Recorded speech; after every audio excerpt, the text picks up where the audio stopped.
Hi, everyone. I'm going to go ahead and wait a few moments for people to start trickling in, but thank you for making time for our community webinar of this month.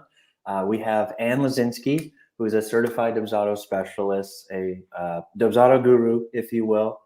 And she's here to talk about the 4 phases of the client journey, how to optimize their experience, how to maximize the use of your workflows. So it is an optimal time on the business end, but also an enjoyable time on the client end. So again, I'll give a few seconds to let people trickle in, but yeah, I just want to say thank you for those who are attending live. If you know any colleagues that have registered for the webinar, you can let them know that they are absolutely going to receive a recording after the webinar has ended. So awesome. Okay, without further ado, I'll pass it off to Ann. I'll turn my mic off, and then we'll take it from there. Okay. Perfect. Thank you, Joey. So I'm going to go ahead and share my screen. So today we're going to be talking about the 4 phases of the client journey, which is something I'm super passionate about talking about and really excited just to kind of share the different phases of the client journey with you guys and give you some helpful tips to be able to optimize your client journey as well. So as Joey said, my name is Ann. I am a wedding photographer and a certified Dubsado specialist, and I love being able to help specifically other photographers to get their systems and processes in place by using Dubsado. And I also just like the client journey in general for all types of businesses. So even though I specialize in photography and working with them, this webinar is going to help anybody regardless of your industry because there are a lot of common themes and a lot of things that kind of flow through to all different types of businesses. So I'm hoping that by just kind of talking about them and opening up the different phases for you guys, that we'll be able to apply some things to your business regardless of what industry you're in. All right, so today we are going to be talking first about reasons why you would want to break up your client journey. Okay, so why does it even matter, and why do we even talk about breaking these up into different phases? Because there can be different reasons that we can do this, but we'll just dive in and talk a little bit about that. So this first is going to help us with mapping out our process. So we talk a lot about client journey mapping and talking about the different process that our clients are going to go through. And by breaking them up into these sections, which we're going to talk about, it's going to help us to map out our process and to be able to enhance our process for our clients. Because at the end of the day, what we really want to do as business owners is to serve our clients really well. And so by helping us to break up these different sections, it's going to allow us to make it easier to look at one section at a time so that we're not overwhelmed by the whole process all at once. I know when I first started with my journey as a business owner, when this concept of client journey mapping and figuring out client process was brought up to me, I thought that it meant that you had to sit down all at once, figure out the whole process, figure out every single thing, and make it absolutely perfect all the way through. And I realized that by breaking it down into these smaller sections, it's going to be easier to really hone in and make each section really optimized for your clients. And it's going to reduce overwhelm so that we don't get overwhelmed by the whole process, but we can focus on one section at each time so that we can essentially optimize our whole process. But by breaking it up in sections, it's a lot easier to be able to make sure that we are giving our clients a really unique and optimized experience.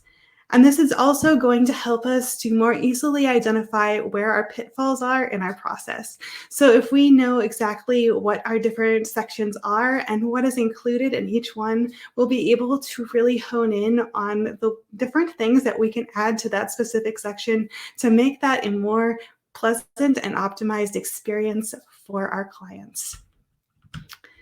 So I want to start by just kind of laying out what the 4 phases are at a bird's eye view. If you are familiar with client journey mapping at all in the traditional sense, you're going to realize that there are a couple ones that we're not going to cover today that are before and after these 4.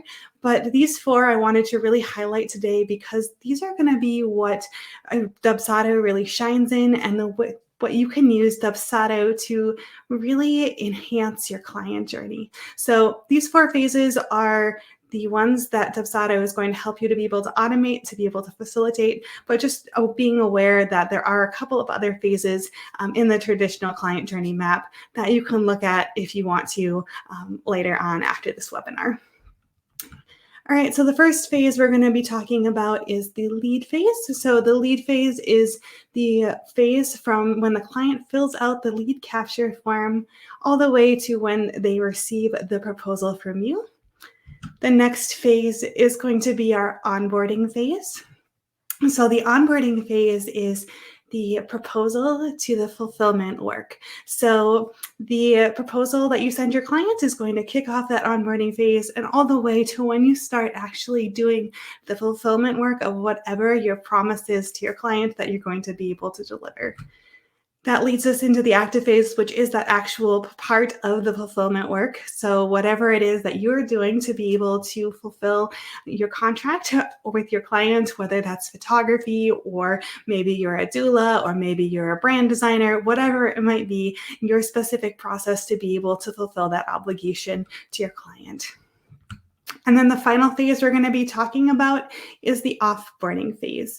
So this phase is going to be the delivery of the actual product or service, and then anything beyond the product or service. And I just wanted to pause here and mention that if you guys have any questions or need anything clarified, feel free to drop it in the chat, and I'm happy to answer any questions that you guys have. So we're just going to dive right in and kind of break down the different phases just a little bit deeper so that you can kind of understand what goes into each of those phases, and then some things that you can do to be able to optimize each of those phases. So we're going to start at the beginning and just kind of work our way through. So we're going to start with the lead phase. The lead phase is obviously the first phase where the client has made that initial decision to be able to contact you. So they are looking for that contact form on your website or however they're going to be contacting you, all the way up till we actually send that proposal, which will kick off the next phase. So there's 3 main components in this phase that most business owners have in some form or another. And so I wanted to just kind of highlight these 3 things to be able to give you kind of an idea of what this phase entails. So this phase starts with a lead capture form. So typically this is on your website, embedded on your website to be able to collect information from clients.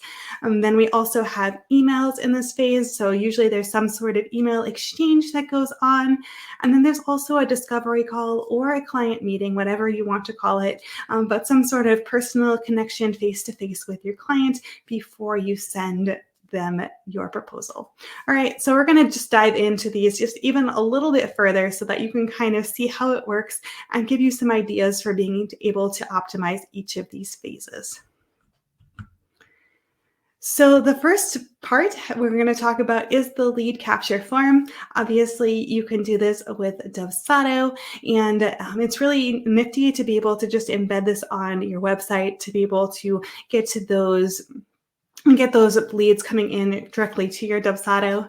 There are 2 purposes for the lead capture form that it can actually serve to be able to do is obviously gathering information from the clients and allowing them to contact you, but you also can use this to pre-qualify your clients in a sense. So obviously your client has been kind of pre-qualifying themselves by doing research on you, being able to look at your website, but once they hit the lead capture form, there's also a little bit more pre-qualification you could do here that I think a lot of people miss.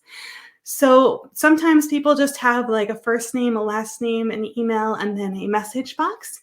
But if we add in a few more questions, we can actually pre-qualify our clients even a little bit more. So for instance, this is a wedding photographer lead capture form. And so we have some specific questions about asking about the client's wedding. So obviously, if somebody comes onto this page and they're not looking for a wedding photographer, but maybe they want a family photographer, they're less likely to fill it out and less likely to reach out to you if you are specifically only wanting wedding clients. So the lead capture form is like one area that you can go ahead and optimize to be able to get more qualified leads into your business without even having to have an exchange with them, which some people really appreciate. If you don't want to do this, it's totally fine. It's up to you. But for me personally, I like to pre-qualify people like this because I want to be talking to people that actually are going to be taking my time to be able to actually serve them. So this is a great first step in your process to be able to kind of look at and think about the different questions that you could ask on this lead capture form to be able to bring clients into your business. The next thing that we usually have of some sort in this phase is some sort of an email exchange. So this is the first interaction a lot of times clients are going to have with your business. They're going to have this first interaction with you. And as I'm sure many of you know, first impressions are really important. And painting the picture of what comes next is very important as well, to being able to communicate clearly to your client what your expectations are from them, what you want them to do next, because oftentimes we want them to take another step with us, whether that's filling out a proposal or getting on a call with us. So we want to be able to paint that picture in this email as well. And I want to highlight here that if you have never automated anything before and you have no automation set up in Dubsado, this one is one of the easiest things to set up, one of the easiest things to do, and one of the things that I encourage every single person to do, even if you haven't ever set up an automation before, is to go ahead and set up an automatic follow-up email when somebody fills out your lead capture form. Because especially now in the digital age, it is so important to be able to actually have a really quick response to people. And even if that's just an automatic response saying, hey, I'll follow, or I've got your email, I will reach out to you within 24 to 48 hours. Thank you so much. That's a really great way to make sure that people know that you have received your email and know that you are going to be reaching out to them.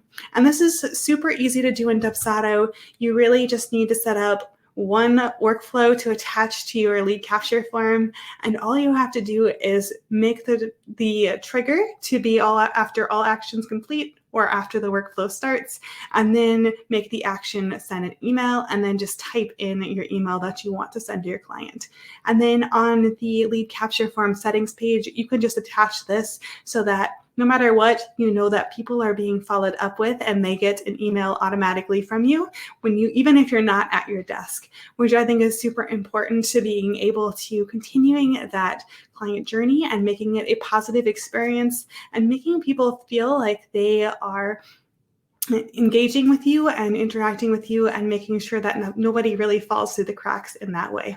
So this is a great way to be able to start automating your experience in Dubsado, even if you have never done anything with automations before. So this is super easy to be able to set up and to be able to just kind of keep on autopilot, regardless if you have other automations set up yet or not. You can put this up while you're setting up the rest of your automations.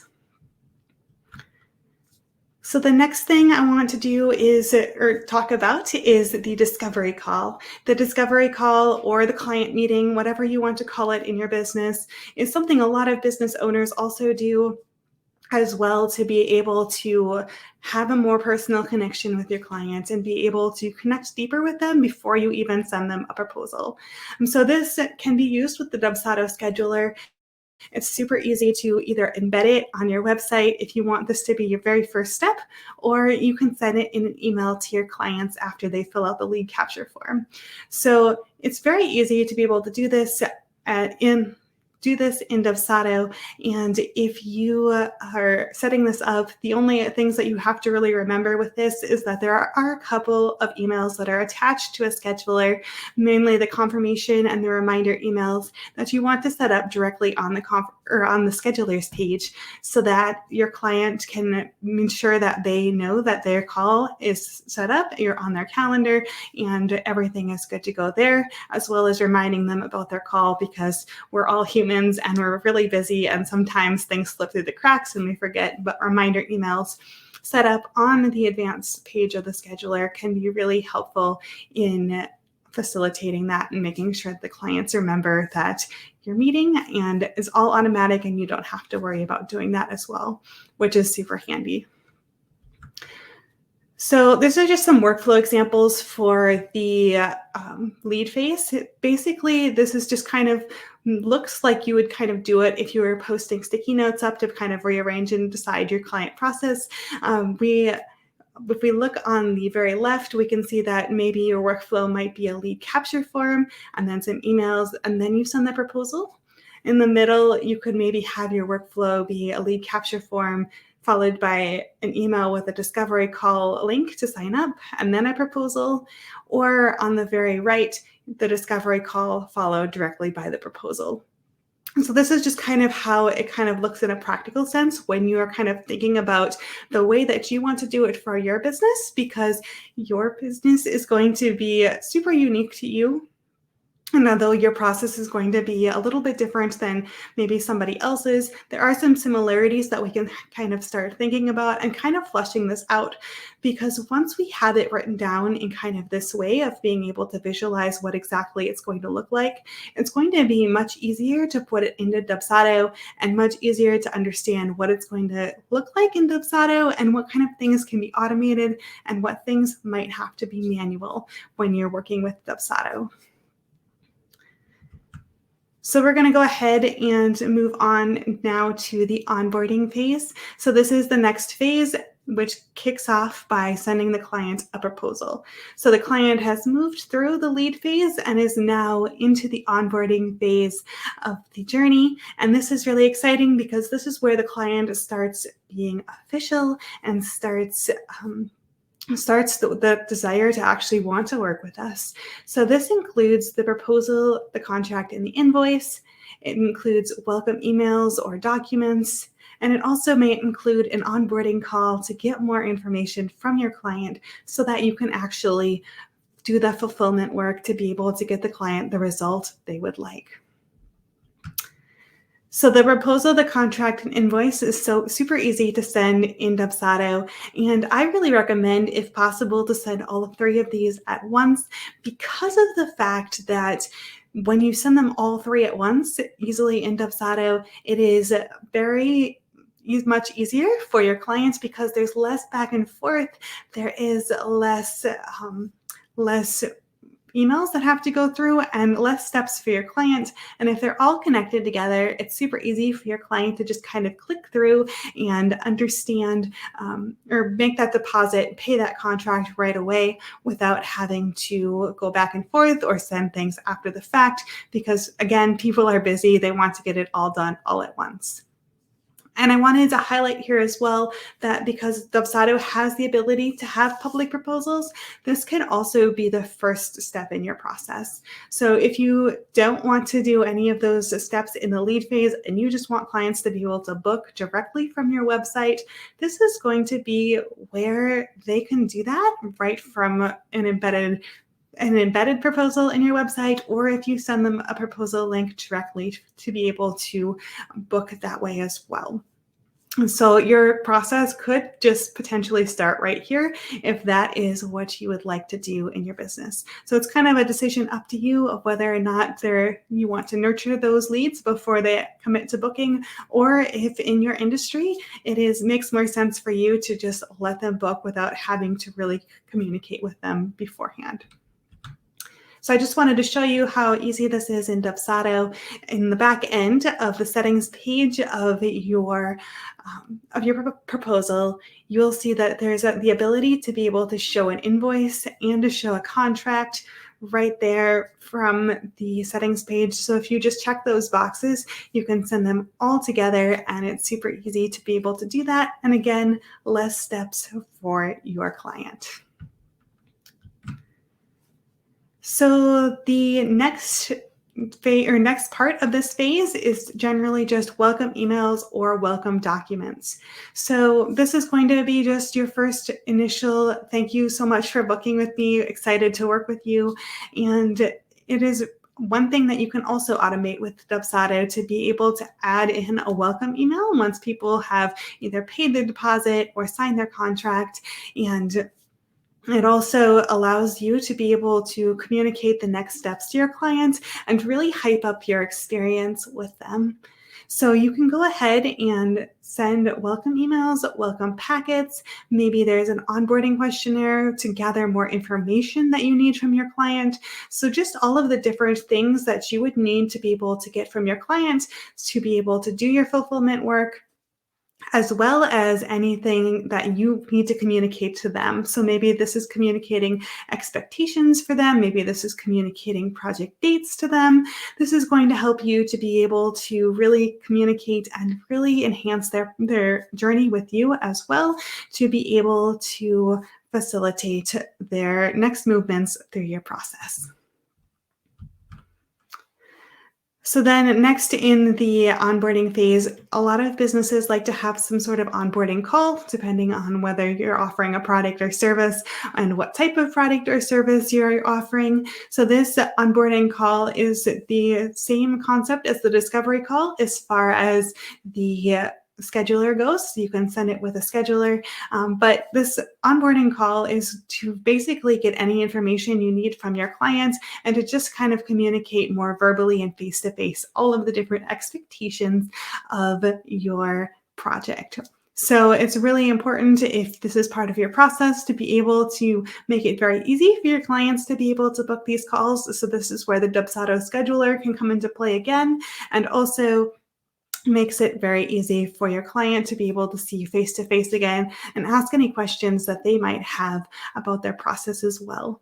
So that's kind of the onboarding phase in a nutshell of the different steps that you could potentially take there. So again, like the lead phase, you can go ahead and kind of map out this process as well, deciding which of these things kind of fits into your own unique process based on what you offer, and kind of map it out again in that little sticky note format or whatever format it might be easiest for you. So maybe you like to write things down on pen and paper. So just writing down the steps that you think would resonate with your own clients and help you to be able to move your clients into the next phase, which is the active phase.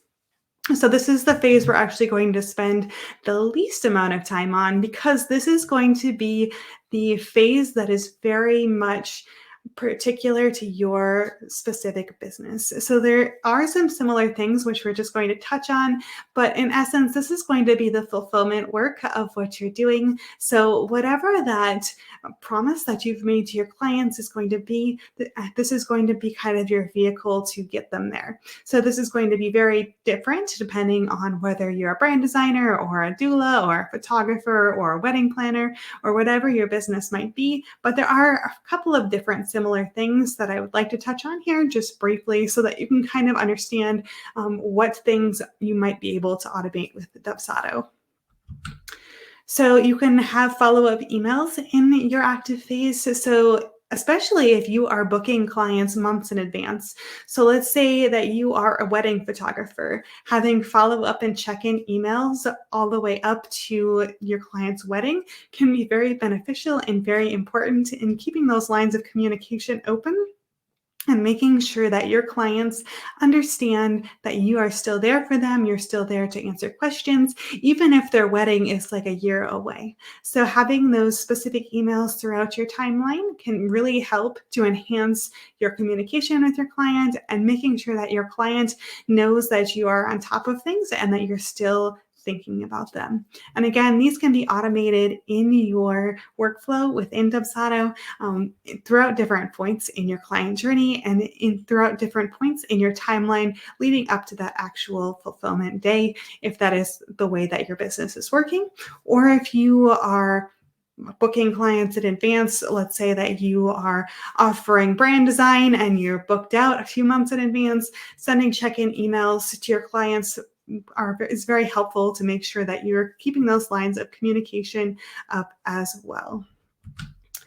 This also obviously includes the actual fulfillment of the work. So whatever it is that you might be doing to be able to actually fulfill the work. So if you're a brand designer, this is obviously going to be the actual construction of the brand and presenting the brand to the client. This might be the wedding photography if you are a wedding photographer. If you're a doula, this is going to be obviously the support that you offer mom. If you are a web designer, this is obviously the designing of the website. So just the actual fulfillment of the work and the steps behind what you need to do to be able to accomplish that is what this part is mainly referring to. This part also might include additional questionnaires or sub-agreements. So if you need to send perhaps a questionnaire to your client to gather more information. So if you are working with maybe a wedding client and it is getting closer to their wedding day and you need more information about their wedding day timeline, that would be a great use of a questionnaire. Or if you are a doula and you are working with a client and if they're getting closer to the birth of their child, maybe sending a questionnaire to gather more details about their desired birth plan might be a good use of a questionnaire. And sub-agreements might be things that you might need approval on. So maybe you're a brand designer and you present logo options to your client, making them choose a logo option and then signing off on the fact that they approve of your designs that you've given to them is a great use of sub-agreements as well. So there can be a lot of different additional ways to use these things. It just kind of depends on your business model and what you would like to be able to present your clients and the information that you need to be able to gather from them as well. The active phase might also include additional client meetings. So if you need to meet with your client at any point prior to the actual fulfillment of the work to be able to have a discussion about different things that might go on. So again, using the photography example, maybe you're meeting with them in person to discuss their timeline. Maybe if you're a brand designer, you are having an actual meeting to discuss their brand. Maybe if you're a doula, you are meeting with mom prior to the actual birth to discuss a birth plan or whatever it might be. Having those actual additional client meetings in there can be super helpful as well.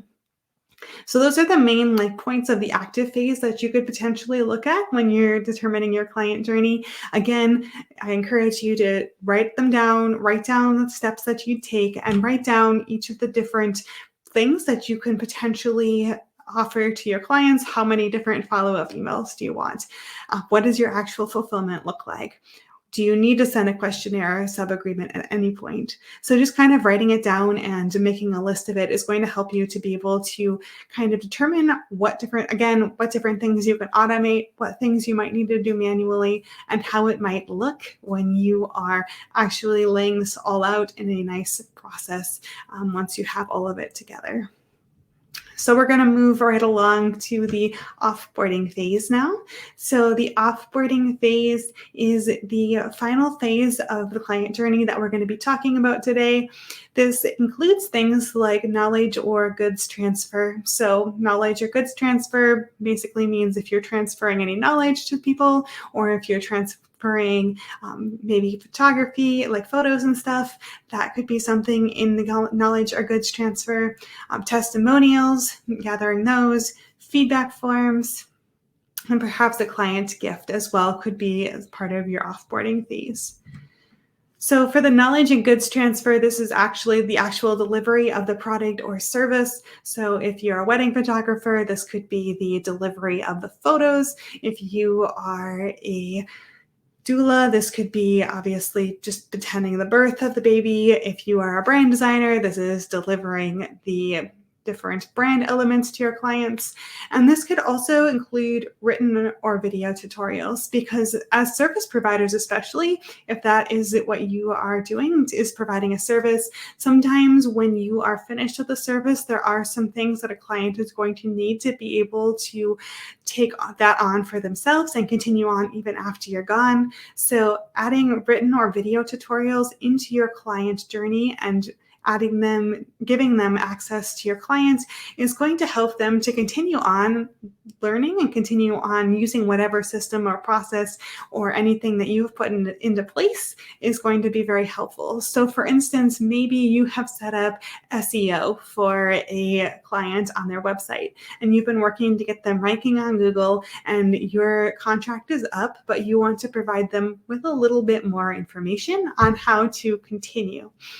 They're providing them with maybe a video tutorial or a written tutorial on how to read their analytics, how to determine what keywords to use, how to perhaps optimize a new page if they create a new blog post. Just things like that to be able to transfer some of your knowledge to them. Obviously not all of it, because if you are providing a service, you want to sometimes have the ability to come back and continue working with them if needed, but providing them enough to be able to continue on without you, even after you've offboarded, I think is really valuable and keeps people thinking about you top of mind when they look back on those resources. And so if they ever do want to hire that out again, they'll know to go back to you. So I think that's just an important part to be able to facilitate that knowledge transfer as well. So also we have testimonials. So as you know, as business owners, we are always thriving off of testimonials. Testimonials can make or break us, and people always are looking at reviews to know whether or not we are worth hiring. So you want to make sure that you are asking for a testimonial at the correct time. So we want to ask for a testimonial pretty soon after we make that delivery of whatever our product or service is. And we want to make sure that we are asking for it correctly and very clearly. So I know that a lot of people, once they've delivered the product, they'll wait too long after they've delivered it to ask for that testimonial, or they will ask for the testimonial and they'll ask for multiple different places where you could potentially leave a testimonial. In my personal experience, when we are asking for a testimonial, it's much easier to just ask and give the client one course of action that we want to take.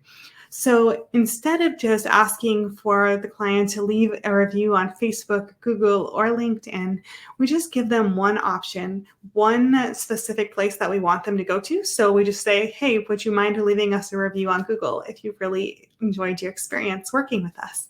And so that the client only has one link to click on, they know exactly what you want them to do, and you don't have to really worry about whether or not they don't have to make that decision, rather. So they don't have to make the decision of where you want them to leave a review. You've already made it for them. And obviously rotating this out so that you get reviews in different places at different times. But I found that being very clear about where you want the testimonial to be left increases the chance that the client is actually going to go through and fill out that testimonial as well. And then feedback. So we want to get feedback from our clients as well to be able to actually improve our processes. So asking for clients' feedback is very important, and automating this through Dubsado can also really help so that you don't even have to worry about it. They'll just get an email asking them to fill out a survey, and if you have done a good job, more likely than not, people are more than happy to fill out a survey and tell you exactly about their experience and what they liked, what they didn't like, and how you can improve your process as well.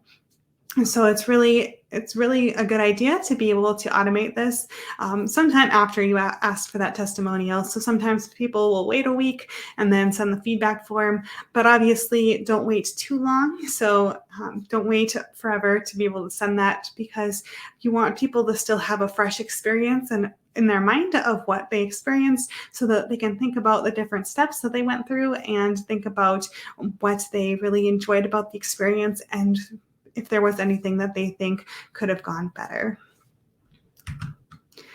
And then we also have client gifts. So I wanted to mention that client gifts could also be added into your onboarding phase. A lot of people do have client gifts in their onboarding phase of some sort once people have booked with them, but they can also be in the offboarding phase as well. And it thanks them for working with you, and it leaves a lasting impression that for your business on them that they're going to remember, especially if you give them something meaningful and related to whatever it might be. So maybe you're a photographer and you've just photographed a beautiful wedding and you gift your client with a nice canvas for their wall.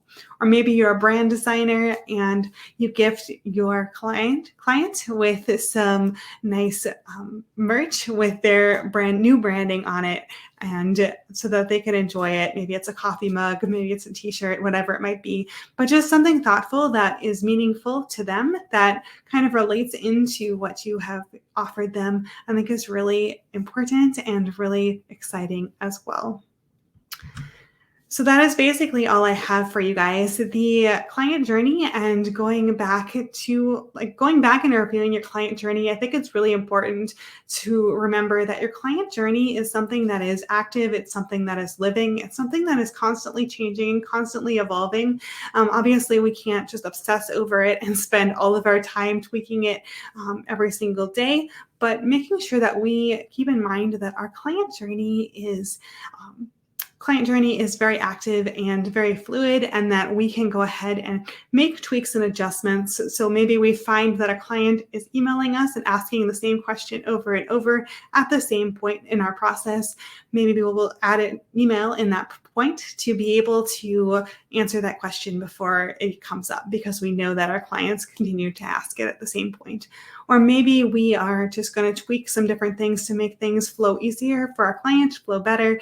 Like, it's good to remember that once you have set it up, it's not one and done, but it is the way that we continue to serve our clients and continue to enhance and improve. And as we learn things and as we tweak things, we can continue to make our processes better. And so it's really a good way to kind of think about it, kind of map it out first, and then you can go ahead and plot it into Dubsado to be able to automate the things that are able to be automated. And then obviously, if it needs to be tweaked later on, you can definitely go back, revisit it, and update it as needed. So that's basically all I have for you guys. If there's any questions, I'm happy to answer them now. I don't see any in the chat, but if you guys have any questions, you can go ahead and ask now.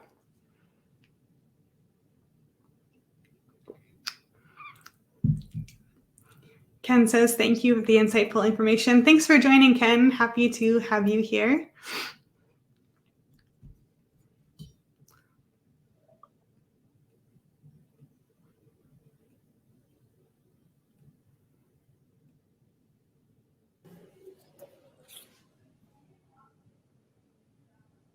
Awesome, man. Well, I don't know if there are immediate questions. You might get some emails. You can also let them know where to reach you if they want any sort of help. Is there a website or your IG or anything like that you'd like to plug? Yep. So my business is The Creatives Companion. So you can find me at thecreativescompanion.com. And I'm also The Creatives Companion over on Instagram. That is my handle there as well. So those are the two best places to reach me. Awesome. Well, on behalf of Dubsado, I just want to say thank you for dedicating your time. Oh, we have Edith with a question. Edith asks, thank you. Can a VA offer Dubsado automation as a service? Yeah, for sure, Edith. So I'm a Dubsado certified specialist. There are many other Dubsado certified specialists as well. You don't have to be a Dubsado certified specialist in order to offer Dubsado automations. It is helpful for building up your reputation. But yeah, for sure. There's a lot of VAs out there that work with Dubsado, that offer Dubsado. And if client journey mapping or systems, processes, and automation is something that lights you up and brings you joy, yeah, for sure. That is definitely something you can offer as a service. And then we have another question from Esther in the Q&A tab. Esther asked, how long does it usually take to set up Dubsado? So this kind of varies depending on your business and your process. I definitely recommend, as I said, to map out your journey first. So whether that is mapping it out with sticky notes, some people like to make flowcharts, some people like to use fancy spreadsheets, but mapping it all out first so that when you get into Dubsado, it's a lot easier to just input it. If you've never set up a Dubsado before and you're setting it up for yourself, it's going to take a little bit longer, especially as you're familiarizing yourself with the different settings and things. But if you once you get in there, once you're more familiar with it, and once you have your initial process set up, it's going to be much easier to go in there and make tweaks as well. So I'm going to say that it really varies depending on how complex your process is, but you can definitely start setting up simpler automation. So the email automation, once the lead capture is filled out, and just putting in an automation there to be able to send an automatic email while you're waiting for your whole Dubsado to be set up. Like doing smaller steps like that can help you to still have some automation in there until you get it all automated. So it's going to take a little bit of time on your part to be able to set it up initially, but once you get it all set up, it's going to make your life much easier and going to save you a lot of time in the long run. Hopefully that helps.